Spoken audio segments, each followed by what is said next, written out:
ባለቤታቸው በበሽታ ምክንያት መንቀሳቀስ አይችሉም። ታመው ቤት ከዋሉባት ዕለት አንስቶ የቤተሰብ ማስተዳደር ኃላፊነትን በጫንቃቸው የተሸከሙት ወይዘሮ አየለች አያኖ ከልጃቸው ጋር ተባብረው ኑሮን ለመግፋት የቀን ስራ ጭምር እየሰሩ ሲዳክሩ የቀን ጎዶሎ ሆኖባቸው ልጃቸውም በድንገት በማረፏ ለከፍተኛ ችግር ተዳረጉ። በተለይ የመኖሪያ ቤት ችግር ክረምቱ ሲመጣ የከፋ ይሆናል። አሁን ይሄን ችግር እስከ ወዲያኛው ሊላቀቁት በዛሬው ዕለት የግንባታ ስራው ተጀምሮላቸዋል። ባለቤቴ በማይታወቅ በሽታ ተይዞ እጅና እግሩ አይንቀሳቀስም። እኔ ኑሮን ለመግፋት ያልሰራውት ስራ የለም። በዚያ መከራ ውስጥ እያለው ፈጣሪ ረዳኝ። ብሎም በብሎኬት የሚሰራልኝን ቤት ባለቤቴ ተሽሎት እንዲያየው ምኞቴ ነው። ለመንግስት ፈጣሪ ይስጥልኝ አመሰግናለሁ እላለሁ።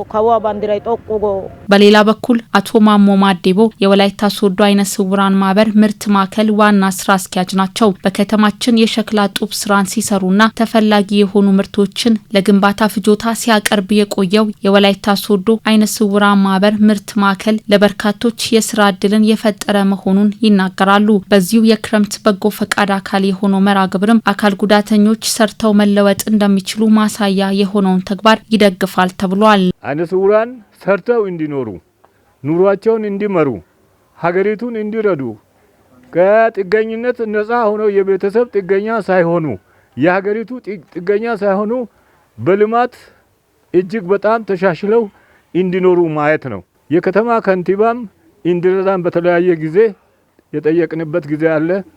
ትንሽ የተሻለ ኑሮ ለመኖር ብለን ለኦሞ ማይክሮ ፋይናንስ ብድር ለሚሰጡ አካሎች ሁሉ ጥያቄያችንን አቅርበናል። ለሶዶ ዩኒቨርሲቲም የተለያየ ጥያቄ ስናቀርብ ቆይተናል። ነገር ግን ተጨባጭ የሆነ እርዳታ ማግኘት አልቻልም። አሁን ግን ከናንተ የምንጠብቀው እውነተኛ የሆነ ድጋፍ። አሁን እስቲ አይነ ስውራንን እዚህ ትመለከታላችሁ። ግቢያችን ራሱ የተስተካከለ ጂኦግራፊካል አቀማመጡ የተስተካከለ አይደለም። ይህንን ለማሰራት ገንዘብ አተናል። በጥሬ ዕቃ አቅርቦት እርዳታ እንፈልጋለን።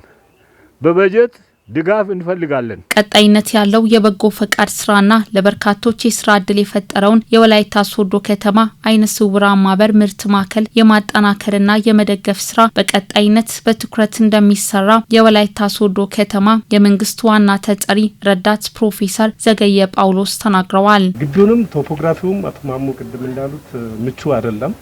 ግን ይህን ቻሌንጅ ተቋቁሞ በዚህ ልክ በጣም ጠንካራ የሆነ ጡብ ያመረቱ ያሉት ነው። ይህንን ቀረብ ብሎ አይናችንን ገልጠን ማየት ይፈልጋል ማለት ነው። እንደ እንቅፋትም እንደ ተግዳሮት ያሉ ነገሮችን እንደ ከተማ መንግስት ለመፍታት ካሁን በኋላ ከእናንተ ጋር ቀረብ ብለን የምንሰራ ነው የሚሆነው። ያየናቸው ነገሮች እውነት አስደንቆናል። አይነ ስውራን እንደዚህ ተጋግዞ እያመረቱ ለዛውም በጣም በሚገርም ሁኔታ በወላይታ ሶዶ ከተማ ስራና ክህሎት መምሪያ የ2018 የክረምት በጎ አገልግሎት በጎነት ለኢትዮጵያ ከፍታ ችግኝ ተከላና የአቅመ ደካሞች ቤት ግንባታ መርሃ ግብር እንዲሁም የደም ልገሳ በስፋት ሲሰራበት የቆየና በይበልጥ ተጠናክሮ የሚቀጥል መሆኑን የወላይታ ሶዶ ከተማ ምክትል ከንቲባና የስራና ክህሎት መምሪያ ኃላፊ አቶ መንግስቱ ትግሮ አስገንዝበዋል። የስራ እድል ምዝገባ የሚከናወንበት ወቅት ነው።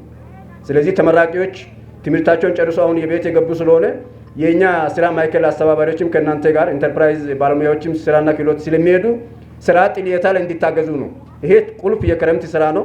ስለዚህ እያንዳንዱ ስራ ጥየት ነው የሚለው ነገር በተለይ መንግስት ባዘጋጀው ብዝሃ ኢኮኖሚ ላይ ቁጥር 1 በግብርና ላይ፣ በኢንዱስትሪ ላይ፣ በቱሪዝም ላይ፣ በማዕድን ላይ እንደዚህ በተለይ በኮንስትራክሽን በአገልግሎት ዘርፍ ላይ በከተማችን በጋርመንትን በርካታ እድል ስላለ ይሄን ስርዓት አንድም ሳይቀር ባለፈው ልክ ምርጫ ላይ በተጠቀመው አደረጃጀት ቤት ለቤት በአጭር ጊዜ ውስጥ የስራ ጥልየታ እንድትጨርሱ ነው ከቀበሌ ጀምሮ የተጠራችሁት። ዋናው ዓላማ ይሄ ነው።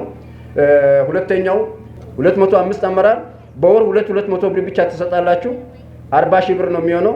ይሄን 40 ሺህ ብር 10 ሺህ ብር 4 ፍየል ገዝተን ለአንዲት እናት ለአንዲት ወጣት በየወሩ ሰውን ወደ ስራ እናስገባለን። ይሄ 200 ብር ማናችሁም ጋር አይከብድም። አመራር ፈቃደኛ በሚሆንበት ላይ ከየክፍለ ከተማው በየወሩ 200 ብር አንዱን የአመራር ኢኒሺቲቭ እናደርጋለን። ወጣቶች የክረምት ጊዜያቸውን ዕውቀታቸውንና ጉልበታቸውን በመጠቀም ማህበረሰባቸውን እንዲያገለግሉ እድል የሚሰጠው የክረምት በጎ ፈቃድ አገልግሎት በተለያዩ መርሃ ግብሮች ተጠናክሮ የሚቀጥል ይሆናል።